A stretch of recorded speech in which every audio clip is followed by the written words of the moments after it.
The whole toxic frustration of conspiracy theorists is that they can never be proved wrong. All evidence against their ideas just becomes part of the conspiracy. This is largely why, even though they seem obsessed with science, they always get actual science so wrong.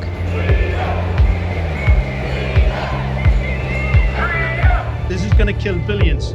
Conspiracy theories versus science. A global pandemic is sweeping through the world, claiming hundreds of thousands of lives. At the same time, new technologies are emerging, promising to transform the way we live. Inevitably, people start connecting one with the other, blaming this new tech for the disease that is terrifying their societies. We are, of course, talking about the Russian flu of 1898, which killed over 1 million people and was frequently blamed on electric light bulbs. Funnily enough, it turned out that electric light bulbs don't cause the flu. It's been well established that belief in conspiracy theories is related to a disbelief in actual science. In fact, it was a philosopher of science, Karl Popper, who first coined the term conspiracy theory. And so, through history, new technology has inspired waves of fear and paranoia. When the steam train was invented in the 19th century, doommongers claimed that if it went over 30 miles per hour, everyone on it would melt. If it went over 50, every female passenger would have her uterus sucked out. We saw a similar thing with the coronavirus pandemic. As the world went into lockdown, stories shot around the internet that the whole thing was a deliberate biological attack using 5G broadband. These tales got a push from celebrities like Woody Harrelson, Amir Khan and MIA. 5G engineers were being verbally assaulted on the street and several masts in the UK were burned down. But all this was actually building on conspiracy theories about 5G that had already been circulating well before the pandemic. If you don't know what 5G network is, trust me, your ass will find out sooner or later. It's a very fast internet connection, and it has a very high level of radiation. All kind of studies are already shown people's gonna be catching cancer, already catching cancer. This shit is bad, like, this shit is going to cause turmoil to your people. Long before COVID, when 5G first appeared, conspiracy theorists claimed that shadowy, evil forces of the government, Bill Gates, the Illuminati, or whoever, were using this new tech to make us ill, to control the population, make money, or whatever the Microsoft Freemasons seem to want. The vast majority of people are asleep. The plan of action is to increase our number across the country. If anybody thinks that this is going to kill 6 million, think again. This is going to kill billions. In a way, conspiracy theories are a sort of bad mimicry of what scientists actually do, questioning existing narratives and trying to discover the truth. A good example is the anti-vaccine movement.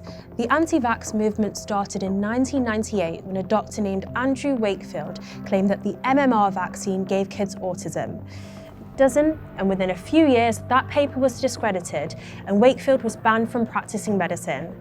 That didn't stop him from becoming an anti-vax superstar, flying around the world on speaking tours and dating 90s supermodel Elle Macpherson. Any regrets, Dr. Wakefield? No regrets, thank you.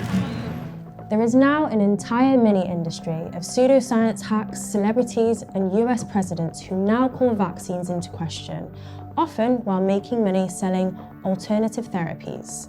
This is dangerous. Vaccines only work effectively if enough people within a population actually use them, and the WHO lists vaccine hesitancy as among the 10 biggest health threats to mankind. Think about it. If you're healthy, what's the common sense in taking a vaccine?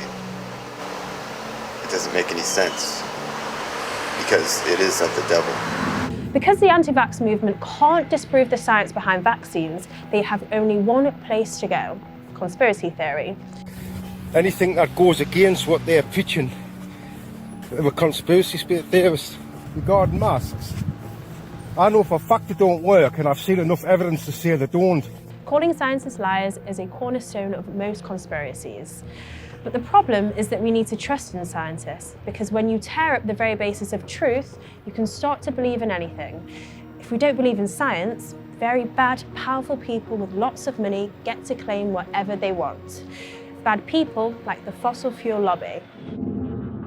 Because they can't disprove what 99% of scientists in the world think, that man-made climate change is real and incredibly dangerous, oil companies will fund official-sounding think tanks to sow just enough doubt that politicians can avoid making meaningful change. Companies like Exxon and right-wing billionaire political donors like the Mercer family and the Koch brothers pump millions of dollars into places with illustrious-sounding names like the Heartland Institute, Cato Institute, and the Heritage Foundation in order to undermine climate science without evidence. It's just a con job, what's going on with this man-induced global warming. There's all this fuss and carry on, trying to scare us. But it's really about money. An essential part of the climate change denial movement is the idea that scientists, universities, national research institutes, NGOs, charities, the UN, the WHO and NASA are all part of a giant nefarious plot to stop people driving SUVs so that they can get more research funding or something. The climate naturally changes, and it has since the beginning of Earth. It's something that the global elites, Rothschild Zionists, use as a way to keep us in fear and basically make us feel as human beings that we are destroying the earth and we're dirty, nasty beings. Without conspiratorial thinking questioning science, there really is no climate change denial movement. So, as easy as it is to laugh at conspiracy theories, the dangers they represent aren't just limited to inspiring random bits of terrorism. When it comes to science, they actually threaten the continued existence of advanced human civilization on Earth. So, that's great. Thanks, conspiracies.